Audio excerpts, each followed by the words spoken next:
How do you feel about not being able to perform throughout the COVID-19 pandemic?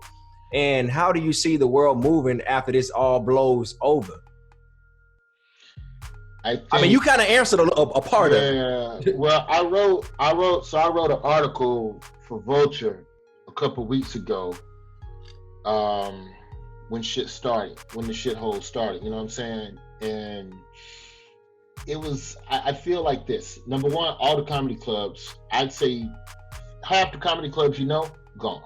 Hmm. So if you're a road comic, that means you got to self-start. You got to find your own rooms. You got to find your own venues. You got to find places to go and meet the people. Without the comedy clubs, you don't have the comedy club promotional machine. Mm-hmm. So that means you got to be in tune with what's going on online and digitally, and really finding people and convincing people that you're worth fucking with. I think that the biggest thing that's going to happen, and this is all speculation, but I'm just looking at the numbers, right? I think everybody gets demoted, essentially. Okay. So if you have an arena act, like you say, give me a Kevin Hart, give me a Dane Cook, give me a maybe Sebastian Maniscalco, Cat Williams, anybody of that ilk, right? If you're playing 10,000 seats, you probably got to go down to 2,000 seats. If you're a nigga that normally play 2,000 seats, like say a Dion Cole, you might have to play 1,000 seats, or you may just go do a weekend room and add shows. So I think everybody's going to move down a notch because there's not going to be as many venues out there. So like, let's just take a concert act. All right. Playing 10,000 seats, right? Them venues are sold up. At least, like fuck what you hearing on the news right now. All this, it'll be a month, and we'll be back to no. It's gonna be way longer than that. NBA is a wrap. You niggas lucky if you get 30 games of baseball before October.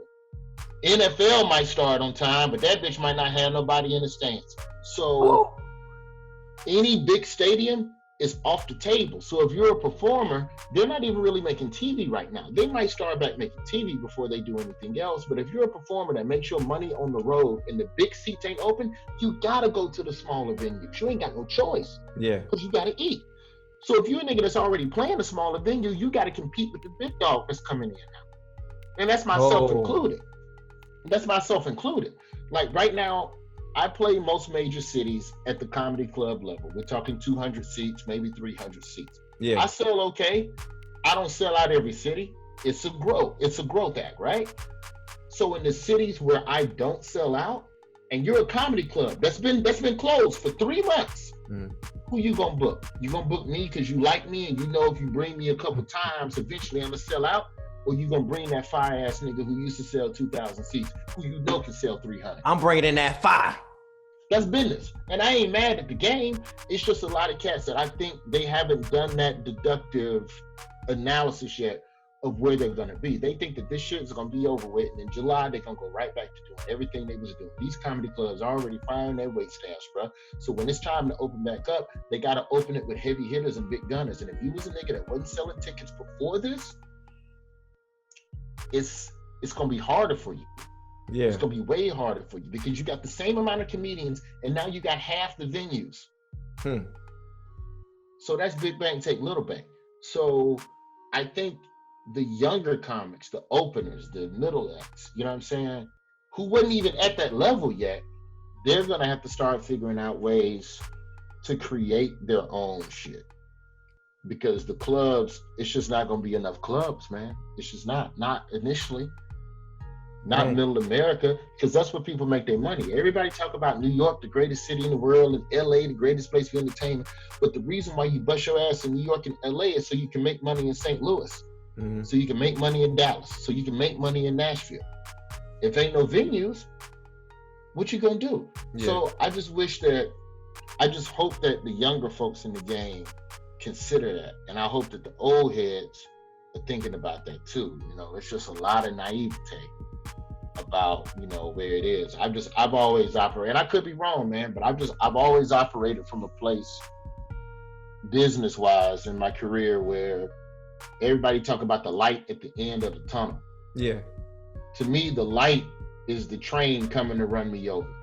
So I've always operated with this sense of paranoia of just continuing to run into the unknown because I know it's better than getting run over by the train. And that's kind of how I've approached it, you know. Dead ass. So I don't know what's around the corner, but I know cats need to be thinking about that shit, man. That's a hell of a prediction.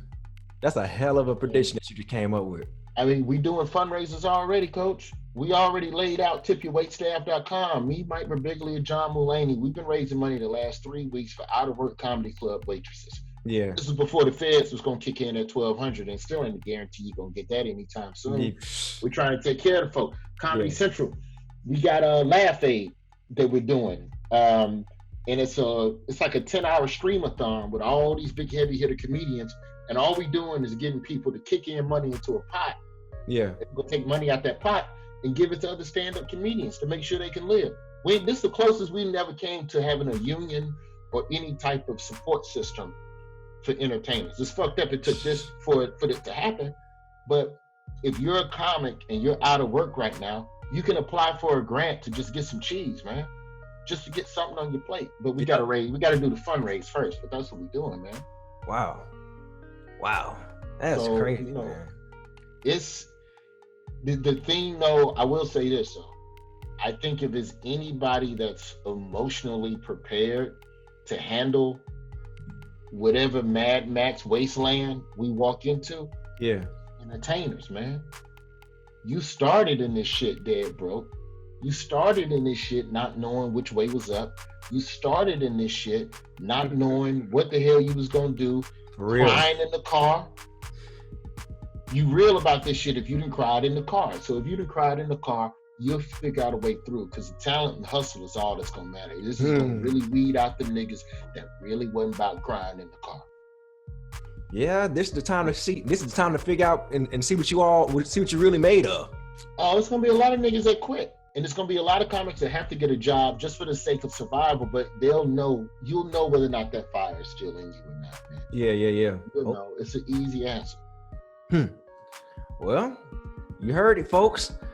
Moving on to trying to scare nobody, but you know, hey. I'm just trying to. This is as honest as I see the game. I hope I'm wrong. I don't think you're wrong. I don't think you're wrong. Man. All right. Well, I'm just saying, you can't get mad. You can't get mad if you ain't been about your shit up until now, and then the club call and say, "Yeah, we like you, but nigga, Mike Epps and Corey Holcomb coming through, and they about to kill it. Ain't nothing you can do but ask if you can open for them. That's what you should be doing." Yeah. I wish a club would call and bump me. Bitch, I ain't going home. I just drove here. Real. Ask Mike Epps if I can do 10. Because then I'm making new fans. So now the next time I come through, I'll sell some tickets. Yeah. It's an investment, man. It's a trade-off. I ain't never been too proud. Y'all heard it, man. This is a man of 20 years in the game. He's saying, well, can I get 10? You know what I'm saying? You don't hear that from people that's been putting in 20 years. You don't hear it often. It's two gigs, man. It's gigs that make you money and gigs that give you growth. So. Wow. I never thought about it. Those are the only two gigs that exist. You will always get growth. You won't always get money, but you'll always get growth.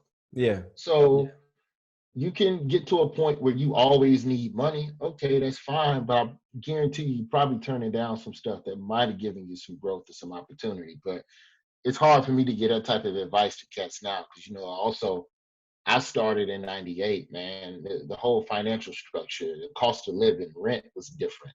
Yeah. Gas was cheaper. You know, the mathematics of being a road comic and an entertainer, period, you know, was different. You know, you can sit online and build your audience and then go out and hit them over the head. Yeah. Plenty of cash. So, you know, I ain't mad at cats that did it that way either. That ain't no different than working the open mic grind for 10 years.